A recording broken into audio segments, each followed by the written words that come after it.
There are days when it feels like your mind is no longer fully yours. You wake up, and before the day has even had a chance to become something real, your attention is already being pulled away. A screen, a thought, a worry, a habit, 100 small things asking for a piece of you. And by the time evening comes, the strange part is not just that you feel tired, it's that you feel scattered, like you were present for everything except your own life. That's why focus matters so much. Not in the shallow sense of getting more done, but in the deeper sense of becoming whole again. Because when attention is weak, everything starts weakening with it. Discipline becomes unstable. Clarity fades. Even simple decisions begin to feel heavier than they should. And slowly, without noticing, you start living in reaction instead of intention. Marcus Aurelius once wrote, "Do every act of your life as though it were the very last act of your life." There's something almost severe in that line, but also something deeply honest. It reminds you that attention is not a small thing. The way you think, what you dwell on, what you return to, what you allow into your inner world, all of that becomes your life over time. Not someday, not in theory, quietly, day by day. So this conversation is really about reclaiming something that should never have been handed away so easily. Your attention, your inner order, your ability to stay with what matters long enough for it to change you. Because once you begin guarding your mind with more seriousness, you're not just becoming more focused, you're rebuilding discipline, you're rebuilding clarity. In a strange way, you're rebuilding your life from the inside outward. And that changes more than productivity. It changes how you wake up, how you work, how you move through difficulty, how you respond to noise, how much of yourself remains intact by the end of the day. That's what these Stoic truths are really about. Not becoming perfect, not becoming robotic, but becoming harder to scatter, harder to weaken, harder to pull away from what you know matters.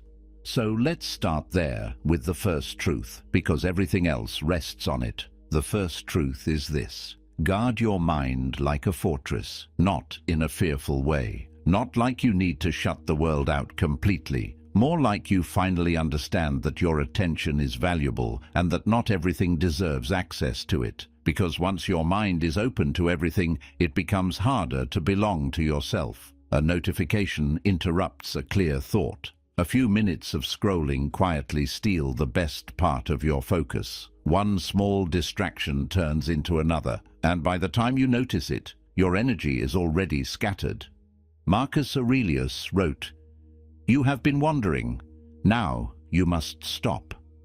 That line feels almost painfully honest because it captures something simple and familiar.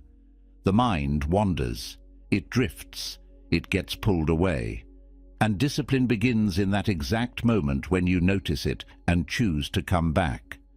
That is what guarding your mind really means. It means deciding that your inner world cannot remain available to every impulse, every noise, every random demand. It means creating boundaries strong enough to protect what matters. If the first moments of your day are given away to noise, the rest of the day often follows the same pattern. But when the day begins with silence, even briefly, something changes. You return to yourself before the world starts pulling at you. That can look very simple: leaving your phone alone for a while in the morning, writing down your real priority before anything distracts you from it, sitting in quiet long enough to hear your own thoughts clearly. None of this is dramatic, but that is exactly why it matters. Focus is rarely destroyed by one big event. It is usually weakened by small openings left unguarded. And it is not only external things that need boundaries. Some thoughts do too. Some mental habits keep returning only to weaken you, drain you, or scatter your attention.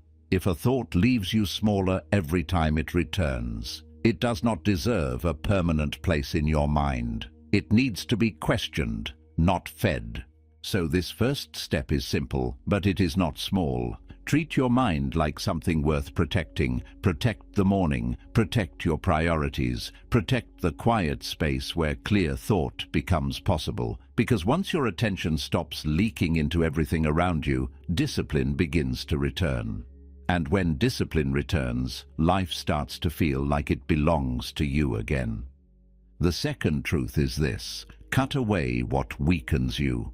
Discipline is not only built by adding better habits. A lot of the time, it grows by removal, by noticing what quietly drains your strength and having the honesty to reduce it. Not everything in your life is neutral. Some things sharpen you. Some things slowly wear you down. And if you never stop to tell the difference, your focus keeps getting weaker while you keep wondering why. Marcus Aurelius said, "If you seek tranquility, do less, or more accurately, do what's essential." That second part matters. It's not just about doing less for the sake of less. It's about stripping life down to what is real, useful, and aligned. There is a kind of exhaustion that doesn't come from hard work. It comes from clutter. Too many inputs, too many conversations that leave you heavy, too much entertainment that feels harmless in the moment but leaves your mind dull afterward. Too many small habits that make life noisier than it needs to be. This is where the Stoic approach feels almost like sculpture. You do not always become stronger by piling more things onto yourself. Sometimes strength appears when you start removing what should not have been there in the first place. A weak routine, a pointless argument, a compulsive check of the phone, a stream of content that gives you stimulation without giving you anything deeper. None of these things seem dramatic alone, but together they create a life where attention is constantly thinning out. There is a kind of courage in subtraction. It means admitting that some things you keep close are not helping you become who you say you want to be. Maybe it is a form of entertainment that leaves you restless. Maybe it is a rhythm of life that never gives your mind space to recover. Maybe it is being too available to people who always bring confusion, tension, or distraction into your day. Cutting away what weakens you is not harshness, it is self-respect.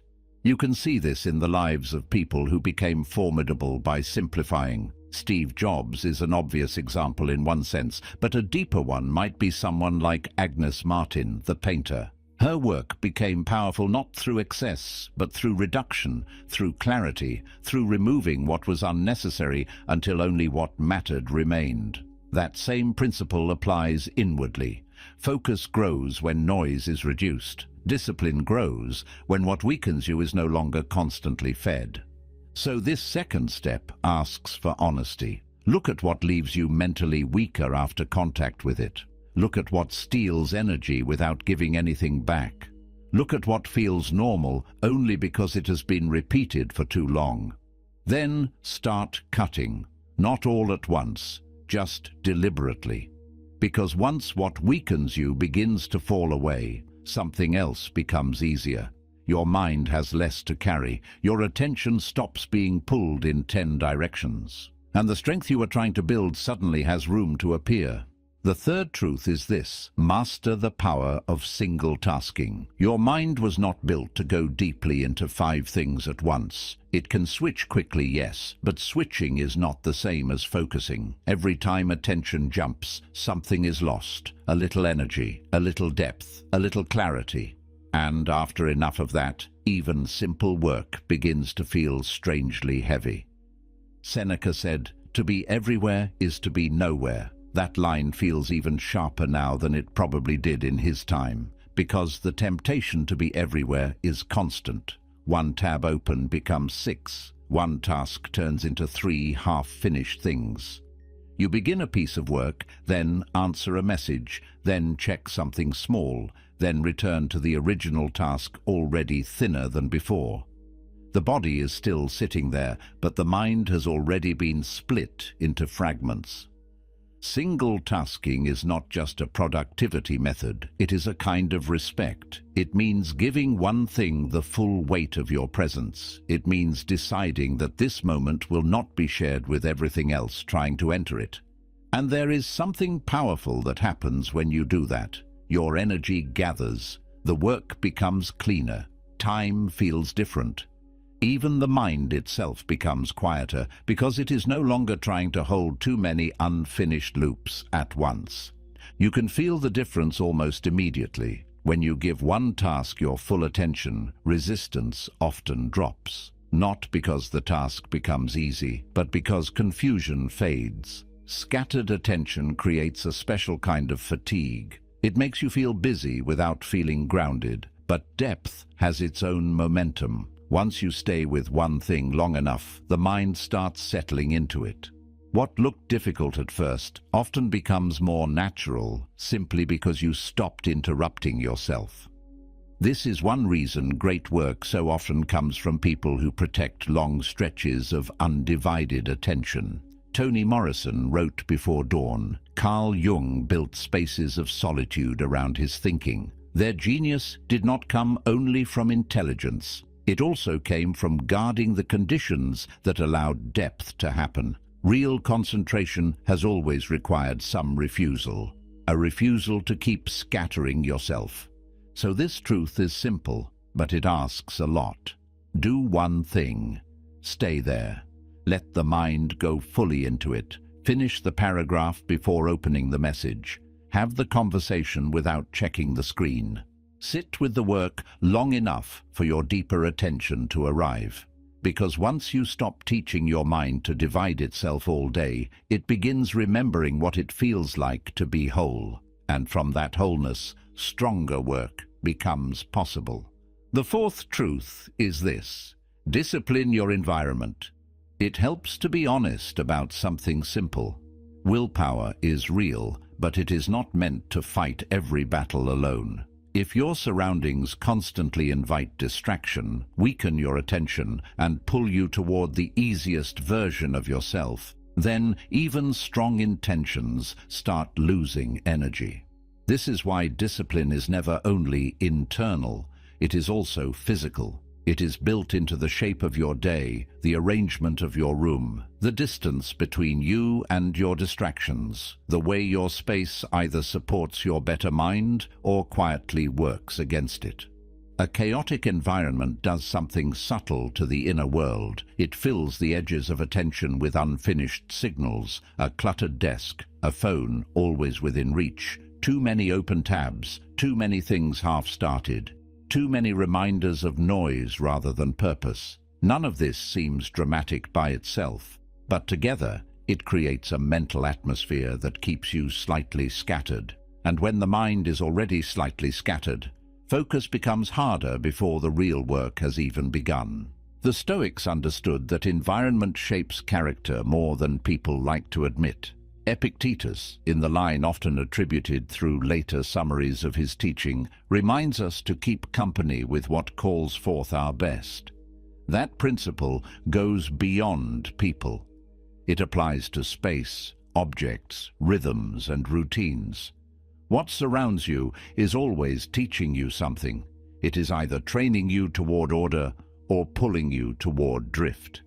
Think of how different the mind feels in two environments. In one, the phone is face down but still present. The room is visually noisy, there is no clear beginning to the work, and your body already feels half available to interruption.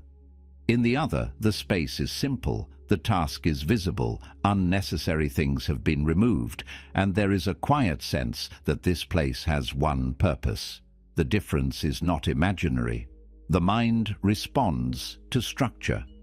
It relaxes into clarity when it is not constantly negotiating with distraction.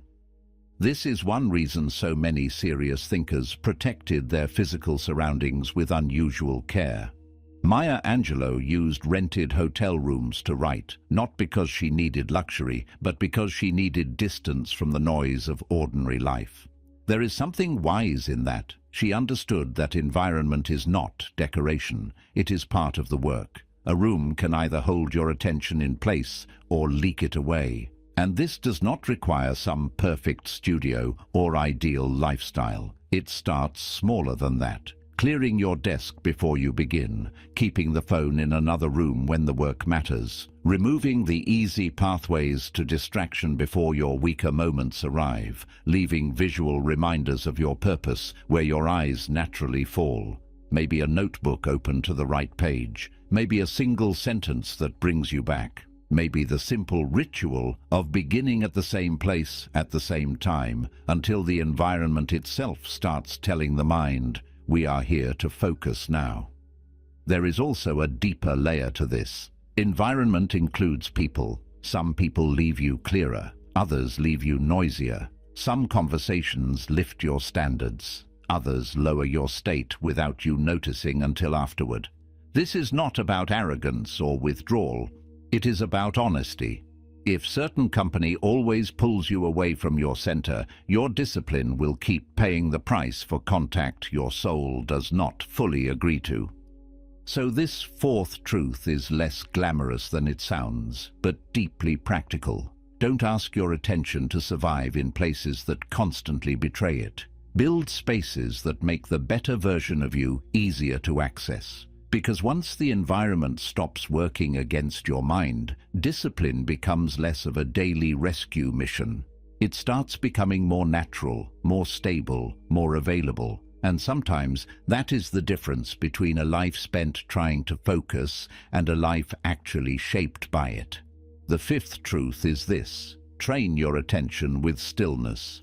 A lot of people think focus is built only through effort, through pushing harder, through forcing the mind to stay on track. But that is only part of it. Real focus also depends on something quieter. The ability to sit still without immediately reaching for stimulation. The ability to remain with your own mind without trying to escape it. The ability to come back to the present again and again until attention stops behaving like something wild and starts becoming something you can actually trust. Marcus Aurelius wrote, "Nowhere you can go is more peaceful, freer of interruptions than your own soul."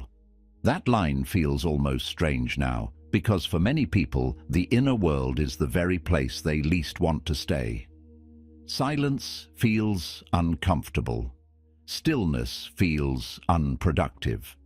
The moment there is emptiness, the hand reaches for the phone, the mind reaches for noise, the day fills the gap before anything deeper can rise, and yet that gap is exactly where strength begins. Stillness is not passivity, it is training. It is one of the most direct ways to show the mind that it does not have to chase every impulse, answer every distraction, or obey every restless signal. When you sit in silence for even a few minutes, when you breathe and let attention return to one point instead of 10, you begin noticing how scattered the mind has become.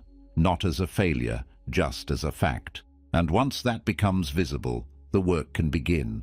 This is why stillness functions almost like a gym for attention.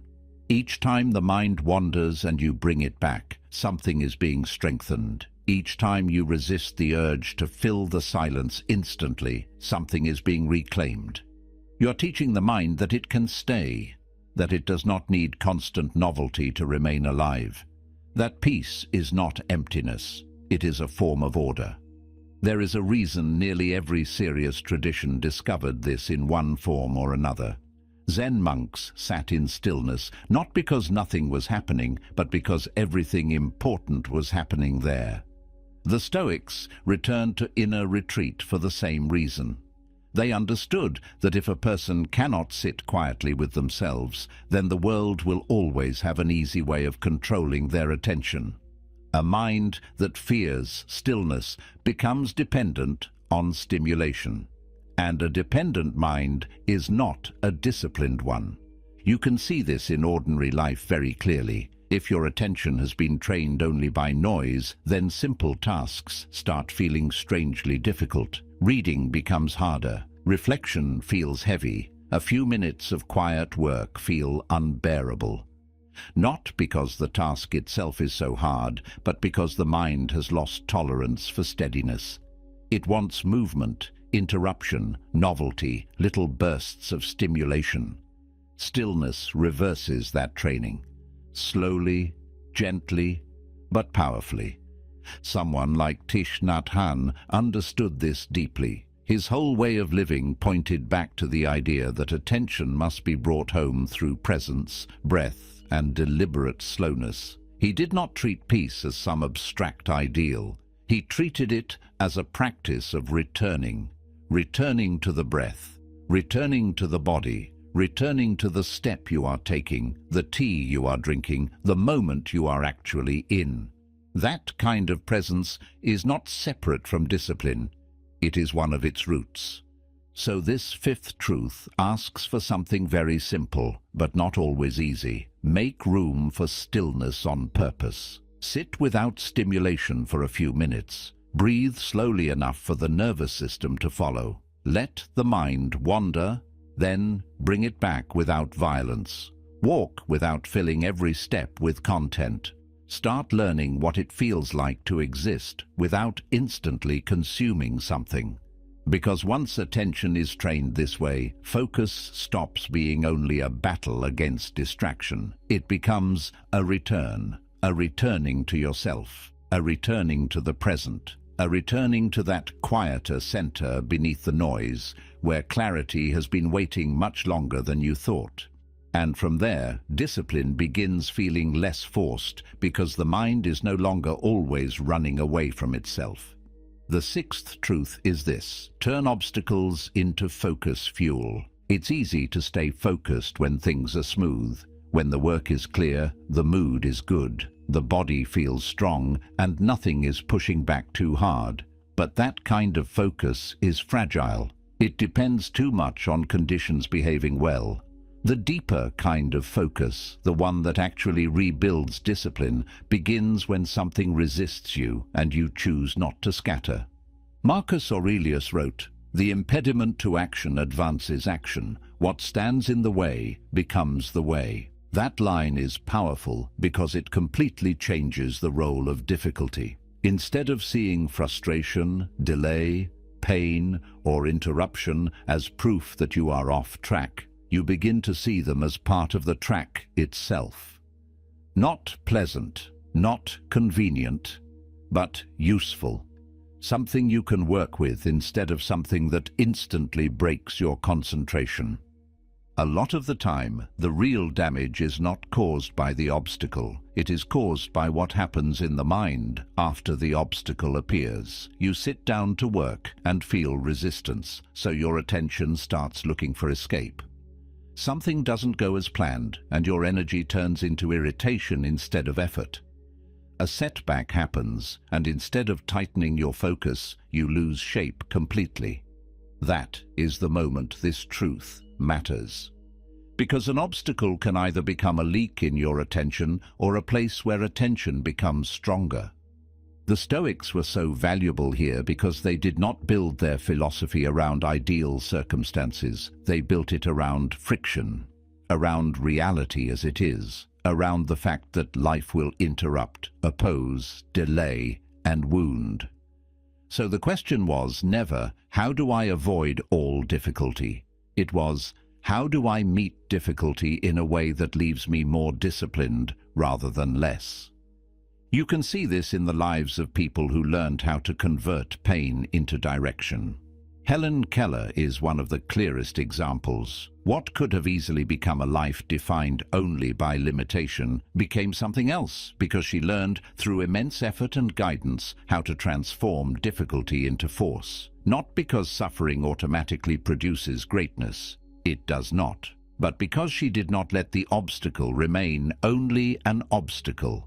She made it part of the path, part of the formation of who she became. That same principle applies in smaller daily ways too. Frustration can become a trigger for distraction, or it can become a signal to go deeper. Fatigue can become an excuse to abandon yourself, or a moment to prove that your discipline is not completely dependent on comfort.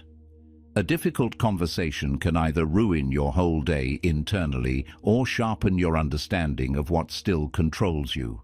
In each case, the event matters, yes, but your use of the event matters more. This does not mean glorifying struggle or pretending every hard thing is secretly wonderful. Some obstacles are painful, unfair, or exhausting. But even then, there is still a difference between suffering and adding more weakness to the suffering. The Stoic move is to stop asking only, "Why is this in front of me?" and start asking, "What kind of mind will I bring to it now?"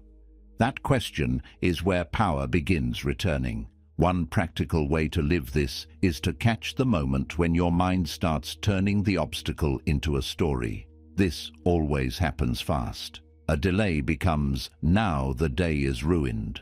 A setback becomes, "I'm losing momentum." A mistake becomes, "I always do this." And suddenly the obstacle is no longer just external. It has multiplied inwardly. If you can interrupt that early, something changes. The problem becomes smaller, cleaner, more workable. You conserve energy that would have been wasted on emotional spillage. There is a kind of discipline that only appears under pressure. Calm during simplicity is easy to admire, but focus during friction is what actually changes a person. That is where attention becomes less romantic and more real. You stop treating discipline like a mood and begin treating it like a standard. So this sixth truth asks you to stop seeing obstacles only as interruptions. Sometimes they are the very material out of which stronger focus is built. They force you to return to the task with more seriousness. They expose how quickly the mind wants to run. They show you where your attention is still weak. And once that becomes visible, the obstacle is no longer just blocking you, it is teaching you. And that is the shift. The thing that stood in the way becomes the place where your discipline is tested, tightened, and deepened, not despite the resistance, but through it. The seventh truth is this: live by daily rituals, not random impulses. A lot of people try to build discipline through mood. They wait for the right kind of morning, the right burst of motivation, the right mental energy, and when it comes, they feel strong for a while, but when it fades, everything starts loosening again. That is why random effort feels intense but unstable.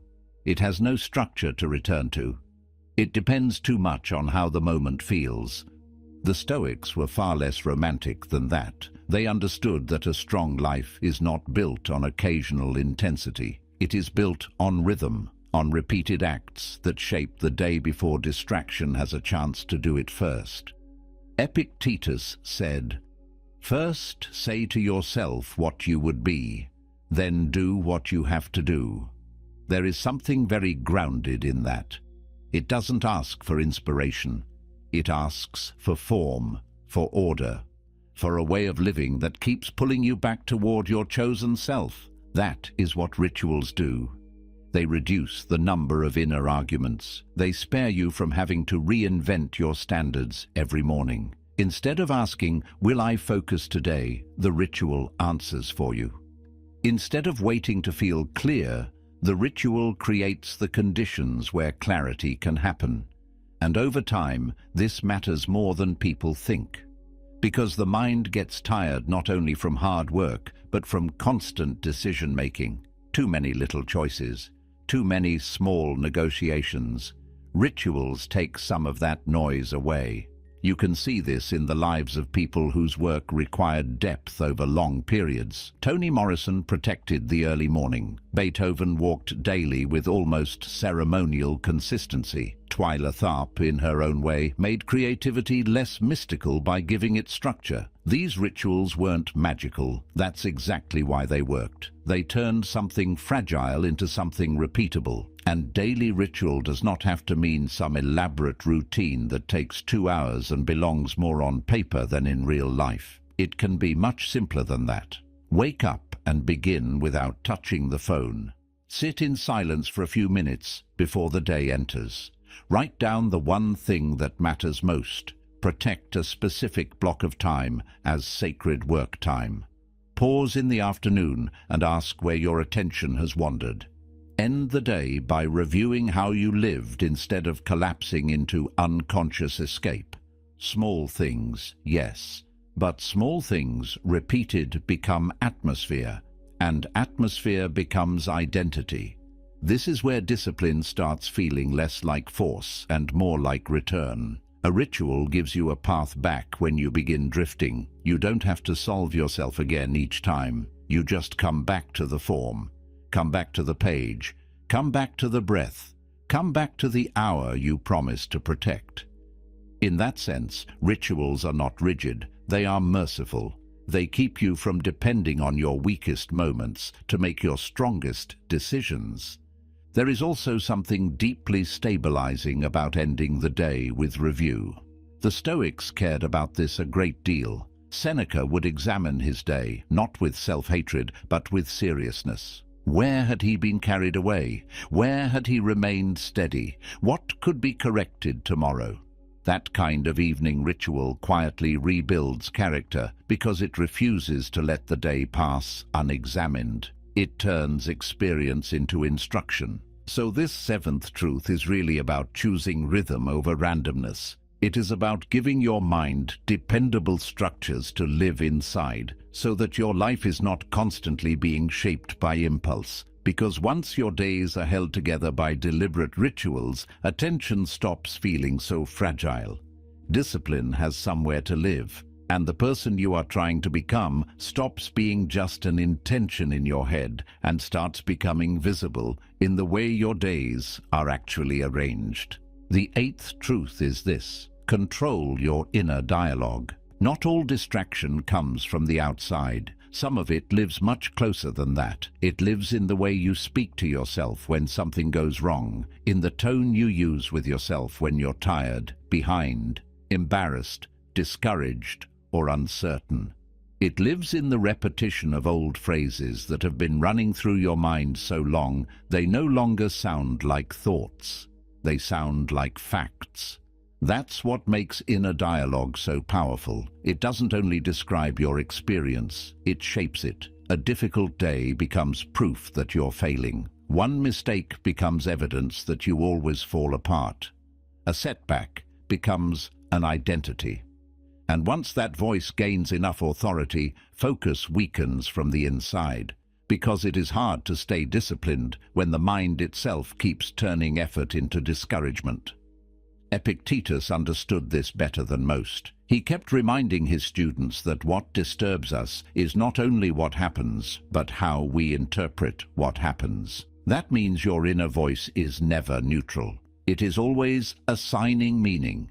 It is deciding whether this moment is training or humiliation, whether this obstacle is workable or overwhelming, whether your future is still open or already decided. That is why negative self-talk is so costly, not because it sounds unpleasant, but because it quietly steals strength.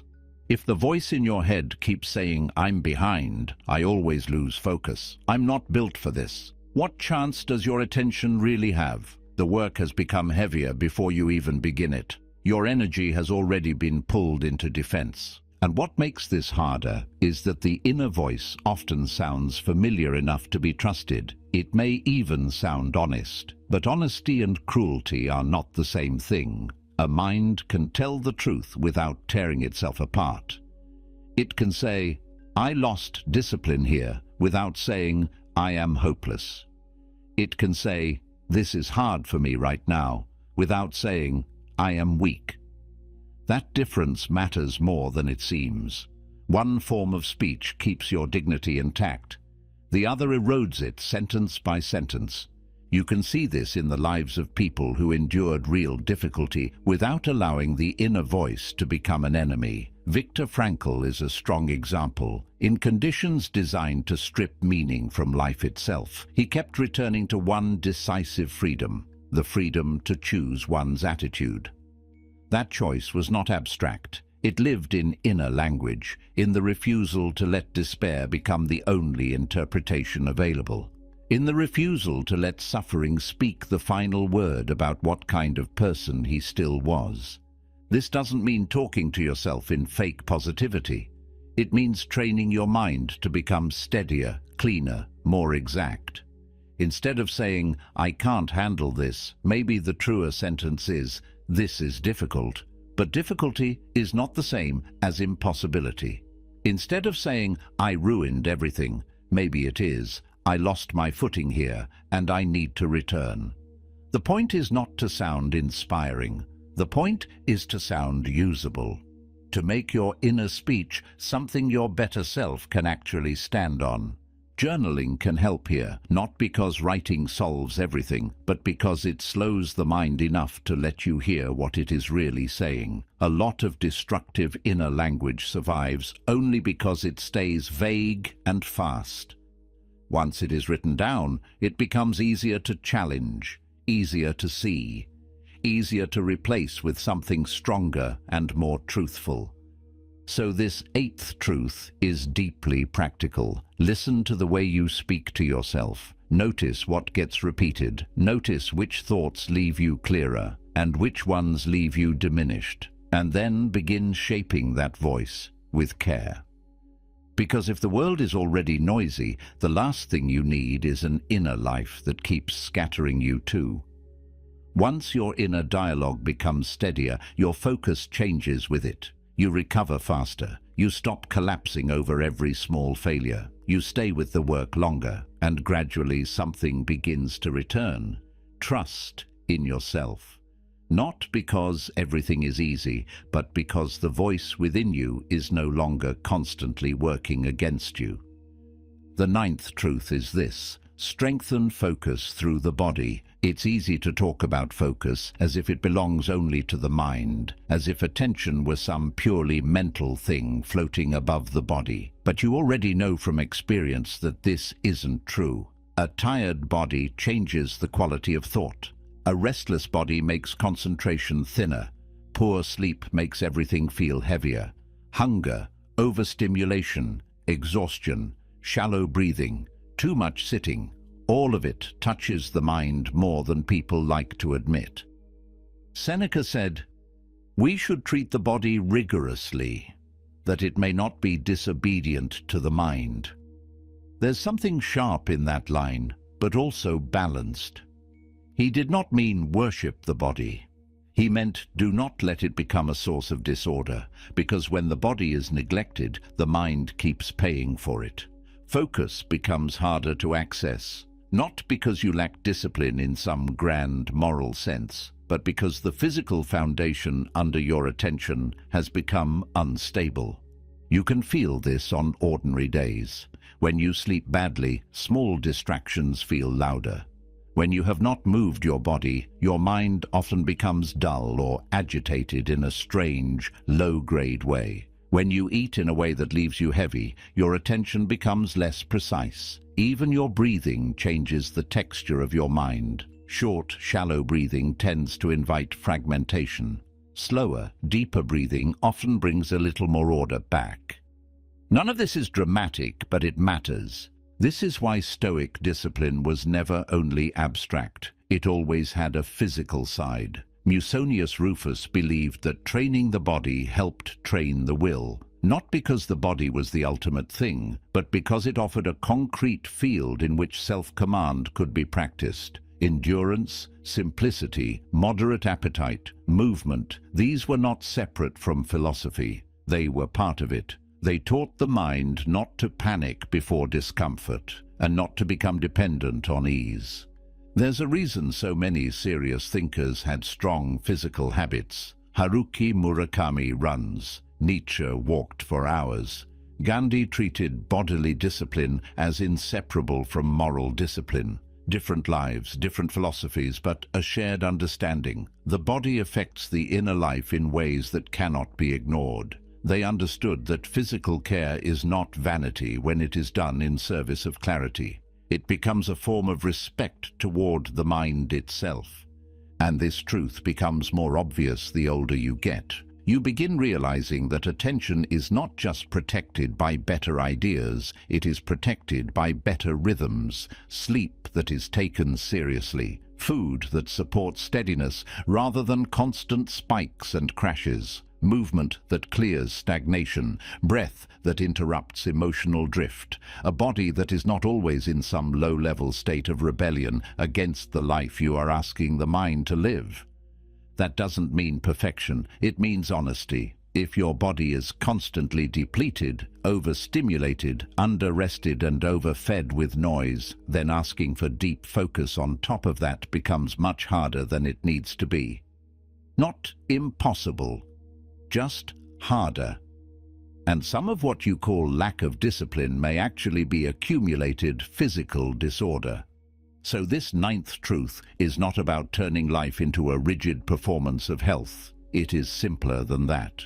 Treat the body as an ally of the mind. Sleep like it matters, because it does. Move your body enough to wake your attention up. Eat in a way that makes clarity easier, not rarer. Use the breath to return when the mind begins scattering. Build physical rhythms that support the kind of inner life you say you want. Because once the body stops working against you, focus becomes less like a constant uphill fight. The mind settles more easily, energy becomes cleaner, and discipline, instead of feeling abstract and distant, starts feeling physically possible again. The 10th truth is this: live each day as if focus decides everything, because in a quiet way, it does. Not everything in life is under your control, but your attention shapes far more than it first seems. What you return to becomes stronger. What you dwell on begins organizing your inner world. What you allow to keep interrupting you slowly becomes your life's atmosphere. That is why focus is not just a work skill or a productivity technique. It is a daily philosophy. It is a way of deciding what deserves your mind and what does not. Marcus Aurelius wrote, "You could leave life right now. Let that determine what you do and say and think." That line is not meant to create panic. It creates seriousness. It reminds you that tomorrow is not the place where discipline begins. Tomorrow is often just the name we give to today's avoidance. And if attention keeps being postponed into some future version of yourself that will finally be calmer, stronger, clearer, more ready, then life starts slipping by in delay. There is something powerful that happens when you stop treating focus like a temporary effort and start treating it like a form of respect toward your own existence. The day changes. You become less willing to waste your best hours on noise, less willing to hand your energy to things that leave nothing behind, less willing to live in fragments, not because you become severe or joyless, but because you begin to feel the cost more clearly. You notice when your mind has been spent cheaply, and once you notice that enough times, something in you stops wanting to do it. This is what turns focus into character. You stop saying, "I'll be serious later." You stop imagining that your attention can be careless now and meaningful later. You start understanding that a life is built exactly this way, through repeated acts of concentration or repeated acts of neglect, through what you say yes to each morning, through what you protect, through what you allow to shape your interior world. You can see this kind of seriousness in the lives of people who created lasting work. James Baldwin wrote with an intensity that came from knowing life was too real to be lived lazily from the inside. Simone Weil treated attention almost like a sacred act, something close to prayer. Their lives were different, but both understood that how you attend to reality determines what kind of soul you are forming while you live. So this final truth is not asking you to become extreme. It is asking you to become intentional, to stop treating attention like something cheap and endlessly replaceable. To understand that when you focus, you are not only finishing tasks. You are shaping the quality of your days, the steadiness of your discipline, and the kind of person you become through repeated choices. And that leads naturally to the deeper conclusion. What the Stoics were really offering was not a trick for concentration. They were offering a way back to self-command, a way of living in which your mind is not constantly being entered, divided, weakened, and redirected by everything around you. A way of living in which attention becomes protected, deliberate, and aligned with what matters. Once that begins, discipline no longer feels like punishment. It begins feeling like structure, like relief, like your life becoming your own again. That is why focus matters so much. Not because it makes you efficient, but because it makes you less available to chaos, less available to drift, less available to becoming someone shaped entirely by distraction. When your attention is reclaimed, your discipline strengthens. When your discipline strengthens, your days stop collapsing so easily. And when your days stop collapsing so easily, your whole life starts taking on a different shape. So maybe the real invitation here is very simple. Start treating your mind like something worth protecting. Start treating your attention like one of the most important things you have. Protect the morning. Cut away what weakens you. Do one thing at a time. Let stillness strengthen you. Turn obstacles into training. Build rituals. Clean up the inner voice. Support the mind through the body. And stop waiting for some future day to become serious about the life you're already living. Because in the end, discipline is not rebuilt in one dramatic moment. It is rebuilt in the way you return. Return to what matters. Return to yourself. Return to the work. Return to clarity. Again and again until what once felt difficult starts feeling natural. And once that happens, focus stops being something you try to have. It becomes part of who you are.